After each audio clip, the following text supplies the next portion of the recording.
آج ویو 360 میں پاکستان کے افغان مہاجر کیمپ کورونا وائرس سے لڑنے کے لیے کتنے تیار ہیں؟ کبھی نہ سونے والے نیو یارک سٹی کے لیے کورونا وائرس ایک بھیانک خواب، اور پاکستان کی پارسی کمیونٹی سے جڑی کچھ خوبصورت یادیں مصنفہ بیپسی سدوا کی زبانی۔ پارسی تو جہاں بھی تھے نا وہ بہت اچھی قوم مانی جاتی تھی۔ وائس آف امریکہ واشنگٹن سے ویو 360 کے ایک نئے ایپیسوڈ کے ساتھ میں ہوں سارا زمان۔ آج میں موجود ہوں امریکی کیپٹل کی عمارت کے سامنے۔ یہاں کانگریس بیٹھتی ہے اور یہ اس شہر کے مقبول ترین سیاحتی مقامات میں سے بھی ایک ہے۔ تقریباً 40 لاکھ افراد ہر سال اس بلڈنگ کو باہر اور اندر سے دیکھنے کے لیے آتے ہیں، اور اچھی خاصی لمبی قطاریں ہوتی ہیں سال کے اس وقت پہ۔ لیکن اس وقت آپ دیکھ سکتے ہیں میرے پیچھے بالکل خاموشی ہے، ویرانی چھائی ہوئی ہے، اور وجہ آپ جانتے ہی ہیں، کورونا وائرس۔ آج کل واشنگٹن ڈی سی میں کہیں بھی جاؤ تو چونکہ غیر ضروری سرگرمیوں پہ پابندی ہے، دکانوں کے باہر وی آر سوری کا سائن لگا ہوا ہے، اور پبلک پارکس میں اگر جاؤ تو صاف لکھا ہوا نظر آتا ہے کہ یہاں بیٹھنا منع ہے۔ پاکستان کی بات کرتے ہیں۔ وہاں پہ اب کاروباری سرگرمیاں چونکہ آہستہ آہستہ بحال ہو رہی ہیں تو زندگی کی کچھ رونقیں تو واپس لوٹ رہی ہیں، لیکن ساتھ کے ساتھ کورونا وائرس کے کیسز کی تعداد میں بھی اضافہ ہو رہا ہے، اور آبادی کے بیشتر حصے کے پاس اتنے وسائل ہی نہیں کہ احتیاطی تدابیر پہ پوری طرح سے عمل بھی کر سکے۔ پاکستان میں موجود افغان مہاجرین کا شمار بھی آبادی کے ایسے ہی حصوں میں ہوتا ہے۔ حکام کا دعویٰ یہ ہے کہ افغان مہاجر کیمپوں میں ایک منظم طریقے سے کوششیں کی جا رہی ہیں کورونا وائرس کا پھیلاؤ روکنے کے لیے۔ صورتحال کیا ہے، جانتے ہیں آج کی پہلی رپورٹ میں نظر الاسلام سے۔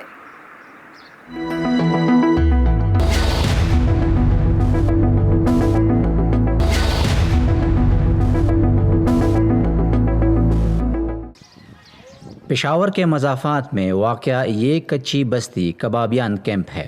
10,000 افغان مہاجرین کا گھر۔ یہاں اس وقت سماجی فاصلے جیسی کوئی چیز نظر نہیں آتی۔ تنگ اور تاریک گلیوں میں رہائش پذیر یہ تمام لوگ آپس میں معمول کے مطابق میل جول جاری رکھے ہوئے ہیں۔ ایک گھر میں میرے 9 بچے ہیں، ایک ساتھ رہتے ہیں ایک کمرے میں، اور ہمارے لیے یہ سماجی فاصلہ رکھنا یہ بہت مشکل ہے۔ اور ہمارے گھر میں کل 30 بچے ہیں، اس میں میرے بھائی کے بچے ہیں، اور ہم سب اکٹھے ایک گھر میں رہتے ہیں، تو اس لیے سماجی فاصلہ ہمارے لیے رکھنا بہت مشکل ہوگا۔ اگرچہ حکومت کی جانب سے لاک ڈاؤن میں محدود پیمانے پر کاروباری سرگرمیاں بحال ہونا شروع ہو گئی ہیں، تاہم افغان مہاجرین کا کہنا ہے کہ انہیں لاک ڈاؤن نے معاشی طور پر بھی بری طرح متاثر کیا ہے۔ اس وقت وہ بیماری سے زیادہ بھوک سے پریشان ہیں۔ میں محنت مزدوری کرتا ہوں، اور یہاں میں کام کے سلسلے یہ چوک میں آیا ہوں، اور مجھے کوئی کام نہیں مل رہا ہے، اور اگر یہ سلسلہ ایسے چلتا رہے گا تو میں بھیک مانگنے کے لیے مجبور ہو جاؤں۔ کبابیان کیمپ میں رہائش پذیر بیشتر پناہ گزینوں کے پاس احتیاطی تدابیر پر عمل کرنے کے لیے ضروری وسائل کی شدید کمی ہے۔ میرے گھر میں 40 افراد ہے، میں کہاں سے 40 تولیہ لاؤں ان کے لیے، کہاں سے 40 صابن لے آؤں، کہاں سے 40 سینیٹائزر لے آؤں۔ وزارت ریاستی امور کے تحت افغان مہاجرین کے پشاور ڈسٹرکٹ ایڈمنسٹریٹر صدیق احمد خان کے مطابق ان کی ٹیموں نے تمام کیمپس کا سروے مکمل کر لیا ہے، اور کورونا وائرس کے حوالے سے کیمپ کے باسی مکمل آگاہی رکھتے ہیں۔ پورے KPK میں تقریباً 43 افغان ریفیوجیز کیمپس اسٹیبلش ہیں۔ اس سلسلے میں کمشنر افغان ریفیوجیز کے ڈائریکشن پہ ہم نے ایک سروے کمپلیٹ کیا، اور جتنے بھی مستحقین ہیں، جتنے بھی ولنریبل کیسز ہیں، اس کا ہم نے ڈیٹا کلیکٹ کیا ہے، اور وہ ڈیٹا ہم نے UNHCR کو ہینڈ اوور کیا۔ انشاءاللہ نیئر فیوچر میں ان افغان مہاجرینوں کے ساتھ بھرپور امداد ہوگی۔ وقتاً فوقتاً جو مخیر حضرات ہیں اور NGOز ہیں وہ مختلف جگہوں پہ اس تقسیم کر رہے ہیں۔ پاکستان میں اقوام متحدہ کے ادارہ برائے مہاجرین کے ترجمان قیصر خان افریدی کے مطابق خیبر پختونخوا کی حکومت کو کیمپوں کے لیے ضروری طبی وسائل مہیا کیے جا رہے ہیں۔ خیبر پختونخوا کو اور بلوچستان میں ہم نے 10 ایمبولینسز دیے ہیں۔ اس کے علاوہ ہم نے ہاؤسنگ یونٹس دیے ہیں، میڈیکل ایکوپمنٹس ہم نے کچھ لیے ہیں، کچھ ہم نے آلریڈی دے دیے ہیں، کچھ ہم مزید خرید رہے ہیں۔ لاک ڈاؤن میں نرمی کے باعث مہاجر کیمپوں میں آمد و رفت ایک بار پھر بڑھنے لگی ہے، جس سے کرونا وائرس کی آمد کا امکان بھی بڑھ گیا ہے، لیکن مہاجرین کے پاس نہ اتنے وسائل ہیں اور نہ ہی اتنی جگہ کہ وہ بنیادی احتیاطی تدابیر پر بھی عمل کر سکیں۔ نظر الاسلام، وائس آف امریکہ، पेशावर। जिस तरह वाशिंगटन डीसी की सैर कैपिटल की इमारत देखे बगैर मुकम्मल नहीं होती, उसी तरह जो लोग न्यूयॉर्क जाते हैं टाइम्स स्क्वायर देखे बगैर उनका ट्रिप भी अधूरा ही रह जाता है। लेकिन आजकल टाइम्स स्क्वायर समेत पूरा न्यूयॉर्क सिटी ही वीरान पड़ा है, क्योंकि कोरोना वायरस की आलमी वबा का इस वक्त मरकज़ यही शहर है। और यही वजह है कि लाखों लोग अपना रोज़गार खो बैठे हैं और शहर को टैक्सों की मद में भी $7.5 अरब के नुकसान का अब इम्कान है। और यही वजह है कि न्यूयॉर्क सिटी के बजट में भी तकरीबन $2 अरब की कटौतियाँ की जा रही हैं। इन हालात में छोटे कारोबार कैसे गुजारा कर रहे हैं, टैक्सी ड्राइवर्स, छोटे दुकानदार किन मुश्किलात का सामना कर रहे हैं, आइए उन्हीं की ज़ुबानी जानते हैं। इस वबाई मर्ज के फैलने से पहले अमेरिका का ये मसरूफ़ तरीन कारोबारी और सियाहती शहर अपनी मिसाल आप था, लेकिन फिर कोरोना वायरस ने सब कुछ बंद कर दिया। निकोलाई हंट एक टैक्सी ड्राइवर हैं जो खाली गलियों में उन वर्कर्स की तलाश में गाड़ी घुमाते रहते हैं जिन्हें अब भी सवारी की ज़रूरत है। I used to have like 20 plus customers a day. मेरे पास एक दिन में 20 से ज़्यादा सवारियां होती थी। अब मुझे 5-7 ही कस्टमर्स मिलते हैं। इससे पहले मैं दिन में कम से कम $300 बना लेता था, लेकिन अब अगर $100 भी बन जाएं तो बड़ी खुशकिस्मती होती है। I make 100 times. I can be lucky. 63 साला निकोलाई हंट 3 दिहाइयों से टैक्सी चला रहे हैं। आज उन्हें पहली सवारी मिलने में 1 घंटा तक लग जाता है, लेकिन अब उन्हें पता है कि ये सवारी उन्हें कहाँ मिलेगी। Mount Sinai hospital.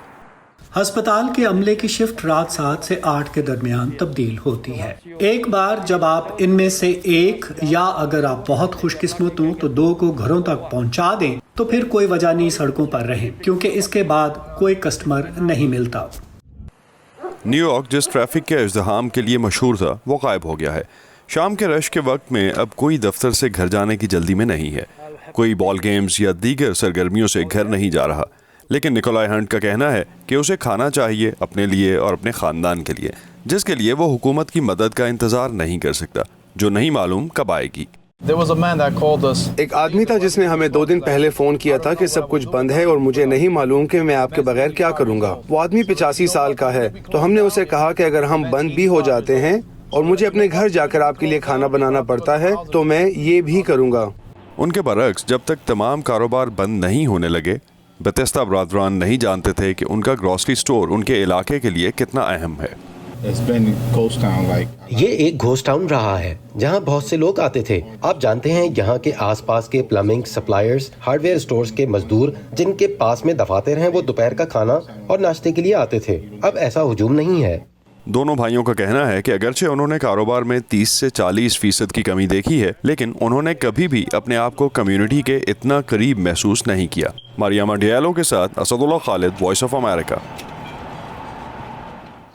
दुनिया भर से अहम मौज़ूआत पे मालूमात और दिलचस्प कंटेंट के लिए आइए हमारी वेबसाइट urduvoa.com पर। और अगर वेबसाइट तक रसाई में आपको मुश्किल पेश आती है तो उर्दू VOA का फेसबुक पेज भी आपके लिए हाजिर है, और इसके अलावा ट्विटर और इंस्टाग्राम पे भी आप @urduvoa को फॉलो कर सकते हैं। चलें, इधर आ जाए, थोड़ा सा इधर हो जाए। हम सब अपने आप में कहाँ परफेक्ट हैं? ये जो हमारे आसपास के लोग हैं ना, ये अजीफा का जब उसके बाजू में प्रोस्थेटिक्स लगा, यही एक दूसरे को बेहतर बनाते हैं और फिर मिलकर एक बेहतर मुल्क बनाते हैं हम। लेकिन मुल्क भी अपने आप में कहाँ परफेक्ट होते हैं? तो दुनिया के दूसरे मुल्क एक दूसरे के लिए हाथ बढ़ाते हैं। ऐसे ही तो एक बेहतर दुनिया बनाते हैं हम। One teacher, one book and one pen. और दुनिया में कहाँ क्या हो रहा है, हिंदुस्तान और पाकिस्तान इसीलिए तो दिखाते हैं। नए वज़ीर-ए-आज़म इमरान खान ने इस एग्जीबिशंस के डिजाइनर डोनाल्ड ट्रंप की हिमायत का वरना अपने आप में हम सब कहाँ परफेक्ट हैं। ये मैं हूँ आपका मेज़बान खालिद हमीद। व्यू 360 सिर्फ आज न्यूज़ पर। कैपिटल बिल्डिंग के बिल्कुल सामने ये है लाइब्रेरी ऑफ कांग्रेस। इसकी 2 इमारतों में रखी 170 मिलियन आइटम्स इसे दुनिया की सबसे बड़ी लाइब्रेरी बनाती हैं, और यहाँ पे पाकिस्तान के बड़े बड़े नामों का काम भी मौजूद है। इन्हीं में शामिल हैं बैप्सी सिद्धवा, जिनसे गुफ्तगू का एक हिस्सा आपने कल के शो में देखा। सितारा इम्तियाज़ हासिल करने वाली बैप्सी सिद्धवा ने अपने नॉवेल्स के ज़रिए बरे सग़ीर की पारसी कम्यूनिटी से दुनिया को मुतारिफ़ कराया। लेकिन पाकिस्तान के एक पारसी घराने में परवरिश पाना उनके लिए कैसा तजर्बा था, اور پھر آگے چل کے کن مصنفوں اور ادیبوں نے ان کی سوچ کو متاثر کیا، اسی بارے میں کچھ یادیں انہوں نے تازہ کی ندیم یعقوب کے ساتھ۔ کون سا ایسا پیریڈ ہے جو بہت اچھا لگتا ہے، جس میں آپ سمجھتی ہیں پاکستان کے لیے بہت اچھا ہوا؟ جب پہلے بھٹو صاحب آئے اور انہوں نے کہا کہ سارے مذہب ایک رہیں گے، کوئی کسی کو ستائے گا نہیں، اور عورتوں کو بالکل آزادی، جو دل کرے گا، وہ انہوں نے ہم بہت خوش ہو گئے تھے سارے لوگ۔ اور پھر ان کے اوپر آرمی اور آئی تھنک یہ ملاؤں کا اثر ہو گیا، تو ان کو بھی چینج ہونا پڑا، اور پھر تو بیچارے کا برا حال ہو گیا تھا۔ بہت سی پرسنالٹیز جن کے ساتھ آپ کا رابطہ رہا پاکستان کی، ابھی آپ نے کچھ نام بھی لیے، سب سے زیادہ کس سے امپریس ہوئیں؟ جاوید اقبال تو اس سے میں بہت امپریس۔ جاوید اقبال، جسٹس جاوید اقبال؟ ہاں، جسٹس جاوید اقبال، ان سے بہت ہماری دوستی تھی۔ نوشیر اور میں ان کے گھر روز جاتے تھے، وہ بہت بات کرتے تھے، یہ نان سٹاپ بات کرتے تھے، وہ بہت بڑے مزیدار بات، بہت نالجبل بات۔ فیض احمد فیض صاحب، ان کی پرسنالٹی، وہ ہمارے گھر آئے تھے، ہم سے بات کی تھی، وہ بڑی مزیدار کہانی ہے، مگر کتنی کہانی آپ کو سناؤں۔ اینی وے، وہ بڑے امپریس مجھے کر دیے۔ بھٹو سے میں بہت امپریس ہوئی، اور وہ تو میں ہیرو ورشپ کرتی تھی، تو وہ ایک پرسنالٹی تھی، اور میں انہیں ملی، خوبصورت بندے تھے، امپریسو بندے تھے۔ جب آپ دیکھتی ہیں اس لائف کو، کتنا آسان تھا، کتنا مشکل تھا بینگ اے پارسی ان پاکستان، یا اس سے پہلے برٹش انڈیا میں؟ پارسیز تو جہاں بھی تھے نا، وہ بہت اچھی قوم مانی جاتی تھی، کیونکہ پارسیوں میں یہ عادت تھی نا، وہ چیریٹی بھی کرتے تھے، قوم چھوٹی تھی تو ہم کسی کو خطرہ نہیں دیتے تھے، تو ہم جہاں بھی تھے ہمیں سب سنبھال لیتے تھے، اور ہماری بہت عزت کرتے تھے ہماری قوم کی۔ اب کیا چینج ہوا؟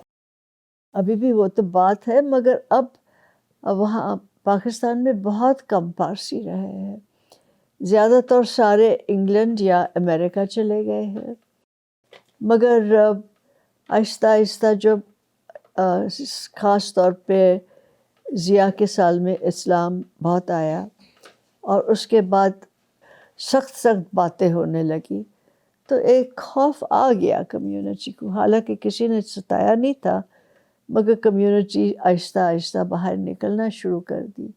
آپ کیا سمجھتی ہیں، یہ پاکستان کے لیے ایک نقصان ہے کہ وہاں سے جو مائنورٹی کمیونٹیز ہیں وہ جا رہی ہیں، یا وہ وہاں رہنا نہیں چاہتی، وہ محفوظ فیل نہیں کرتی؟ آپ کی کیا فیل؟ ڈیفینیٹلی، کیونکہ یہ دوسری مختلف کمیونٹیز جب ہوتی ہے تو کمیونٹی میں ایک رونق ہو جاتی ہے، اور صرف ایک ہی کمیونٹی تو ایک ہو جاتی ہے نا، تو پھر وہ آپس میں لڑنے لگ جاتے ہیں، جھگڑا کرنے، وہ اس میں رونق نہیں ہوتی ہے، اور زیادہ سے زیادہ مذہب کی طرف بھاگ جاتے ہیں۔ آئی تھنک کیتھولکزم میں بھی ایک زمانے میں یہ ہوا تھا، اسلام میں بھی یہ ہوا تھا۔ جب آپ پاکستان کو ابھی دیکھتی ہیں، جس طرح سے چینجز ہوئے، آپ نے پارٹیشن بھی دیکھا، آپ کو کیا لگتا ہے پاکستان ایک صحیح ڈائریکشن پہ جا رہا ہے؟ پاکستان میں انفارچونیٹلی یہ وہابی قسم کی مدرسے آ گئے ہیں، اور یہ پاکستان کو کچھ بہت زیادہ عجیب طرح مذہبی بنا رہے ہیں۔ جو پاکستان مجھے پتا تھا اور جس میں میں بہت خوش تھی، وہ پاکستان میرے خیال میں اب نہیں رہا۔ 84 سالہ بیپسی سدوہ کو آج بھی ادب اور مطالعے سے گہری محبت ہے۔ اس بارے میں کچھ باتیں کل شام اس گفتگو کے تیسرے اور آخری حصے میں۔ تازہ ترین خبریں، اہم واقعات، آڈیو ویڈیو رپورٹس اور تجزیے देखने, सुनने और पढ़ने के लिए डाउनलोड कीजिए VOA उर्दू की नई ऐप। खबरें अब हर वक्त आपकी मुट्ठी में। अमेरिका का फुल ब्राइट प्रोग्राम दुनिया के 140 मुल्कों में ज़हीन लोगों को ये मौका देता है कि वो अमेरिका के आला तालीमी इदारों से डिग्रीज हासिल करें। पाकिस्तान से भी बहुत से तालिब इल्मों ने पिछले सालों में इससे फ़ायदा उठाया है, लेकिन कोरोना वायरस ने इस प्रोग्राम को भी नहीं छोड़ा। एक तरफ तो अमेरिका में मौजूद तालिब इल्मों की क्लासेस में खलल आया, दूसरी तरफ वो अमरीकी जो बैरून मुल्क तालीम दे रहे हैं उन्हें ख़ास तौर पे उस वक्त बहुत मुश्किल का सामना करना पड़ा जब इस प्रोग्राम को अचानक कोरोना वायरस की वजह से ही मुअत्तल कर दिया गया। वॉइस ऑफ अमेरिका ने ऐसे ही कुछ स्कॉलर से बात की जिनके साल भर के प्लान्स अचानक बदल गए। अमरीकी महकमा खारिजा की मुआवनत से चलाए जाने वाले फुल ब्राइट प्रोग्राम को इस साल अभी शुरू किए 1 हफ्ता ही हुआ था कि स्कॉलर्स को बताया गया कि कोविड-19 की वजह से इस प्रोग्राम को मुअत्तल किया जा रहा है। मेरे 4 भाई हैं। हमारी माँ अकेली है क्योंकि हम सब बड़े हैं और माँ के साथ घर में नहीं रहते। अब मुझे वापस जाकर माँ के छोटे से घर में उसके साथ रहना पड़ेगा। हमारे लिए वहाँ जगह नहीं है। there's no space for us. लेकिन कुछ अफराद अपने ज़ाती हालात की वजह से अमेरिका में रह सकेंगे।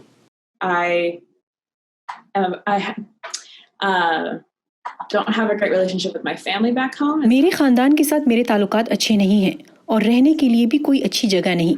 इसलिए मैंने रो रो कर फ़ोन पर सिफारत खाने से इल्तिजा की कि मेरे लिए वापस जाने के बजाय ये जगह ज़्यादा बेहतर है।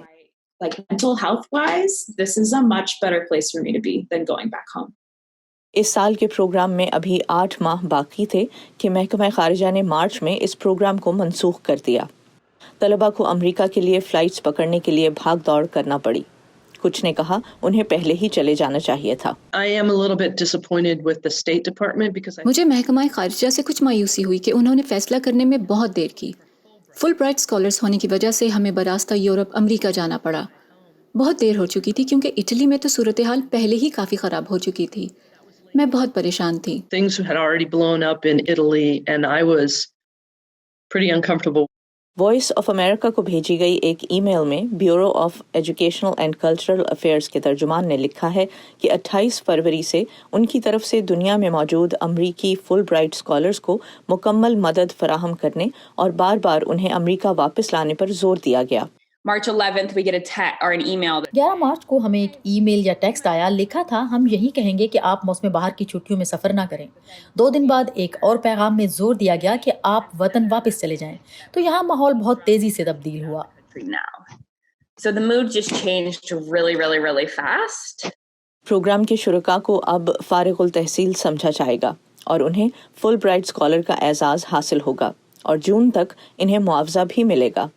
लेकिन नए घर और आमदनी के मतबादल ज़राए तलाश करने के अलावा ये स्कॉलर्स कहते हैं कि उन्हें मायूसी है कि वो अपने प्रोजेक्ट्स ख़त्म नहीं कर पाए। It's much more important for me to have. मेरे लिए अपनी सीवी पर फुल ब्राइट एलुमनाई लिख देने से ज़्यादा अहम था कि मैं तजर्बा हासिल कर सकती, तहकीक करती और नए राब्ते इस्तवार करती। Write Fulbright alumni on my resume. ताहम कई तलबा कहते हैं कि जो कुछ हुआ उसके लिए इंतज़ामिया और अमरीकी महकमा खारिजा को दोष नहीं देते। इस वबा की वजह से सब कुछ बदल गया है। मैं सबको इस बात का फायदा देते हुए कहूंगी कि ये फैसला करना जरूरी था।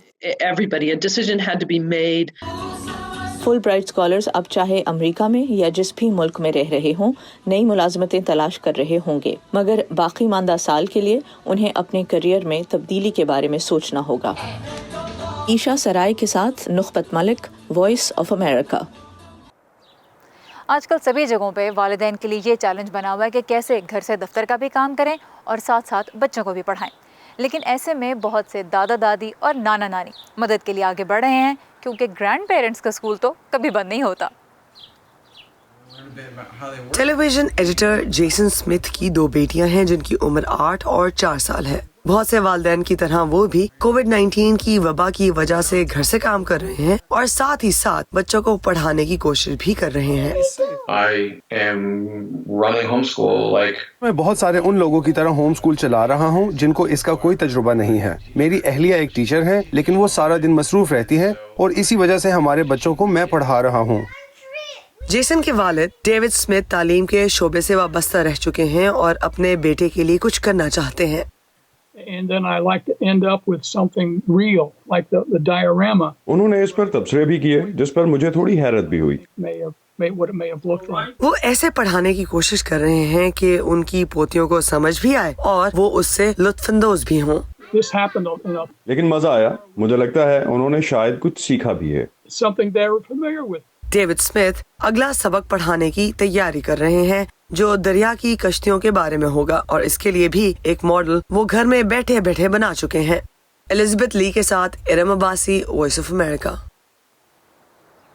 खुराक का ज़िया दुनिया भर में ही एक बड़ा मसला है।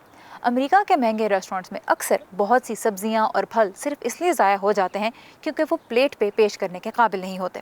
लेकिन वाशिंगटन डीसी के एक महंगे रेस्टोरेंट का शेफ़ अब ये कल्चर बदलने की कोशिश कर रहा है। आइए चलते हैं उनके किचन में। आप ये देखें, ये सब फेंक दिया जाता है। ऐसा कम ही होता है कि कोई इसे दोबारा इस्तेमाल करे। मेरा नाम टॉड ग्रे है। मैं इस रेस्टोरेंट का शेफ भी हूँ और मैं और मेरी बीवी एलन कासोव इसके मालिक भी हैं। एलन मुख्तलिफ सोच रखती है। उसका कहना था कि हमें खुराक के ज़िया को कम करने की कोशिश करनी चाहिए, इससे खाद भी तो बनाई जा सकती है।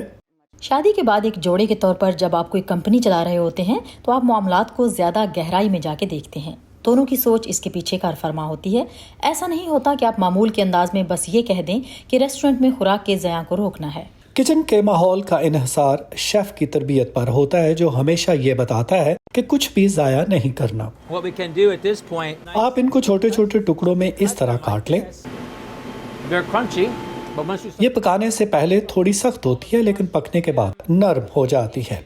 ये देखें, खुम्बियों की डंडियाँ, पत्ते और प्याज के छिलके हैं और ये गंठीनुमा प्याज कुछ ज्यादा ही पके हुए हैं। ये सब चंद दिन में जमा हुए हैं। हर सुबह हमारा काम यही होता है कि हम इन सब्जियों को पानी में डालकर इनका शोरबा या सूप बना लेते हैं।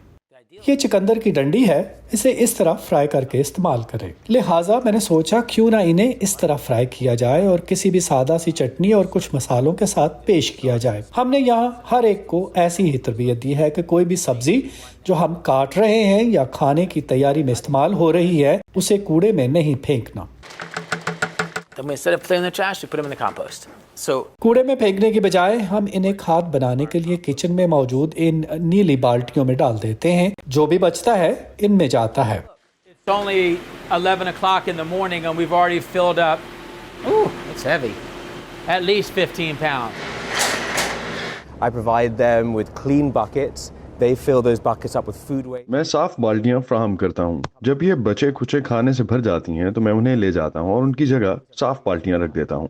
मैं इस बची हुई खुराक की खाद बनाता हूँ और फिर इसे कीड़ों को खिलाता हूँ। ये कीड़े जमीन को जरखेज करने में अहम किरदार अदा करते हैं। इन्हें मैं किसानों को फ्राहम करता हूँ जो अपनी सब्जियां और फल इन रेस्टोरेंट्स को बेचते हैं। इस तरह ये एक निज़ाम बन जाता है जिसमें हर कोई एक दूसरे की मदद करता है। मैं बहुत खुश हूँ कि मैं इस निज़ाम का हिस्सा हूँ। You can't grow a culture of employees to believe. आप अपने मुलाजमीन को समझाने के लिए उन्हें ऐसा करके दिखाएं, एक मिसाल बन के दिखाएं। हो सकता है इक्विनॉक्स दुनिया को बदलने की ताकत ना रखता हो, लेकिन हम इस तब्दीली में अपना छोटा सा हिस्सा जरूर डाल रहे हैं। स्टूडियो से निकलने का एक फ़ायदा तो ये हुआ है कि मैं और आप मिलकर वाशिंगटन डीसी की बाहर के रंग एंजॉय कर लेते हैं। यहाँ पे आज का व्यू 360 होता है ख़त्म। फीडबैक के लिए आइए facebook.com/VOA उर्दू के पेज पे। सारे ज़मान को इजाज़त दीजिए। खुदा हाफ़िज़।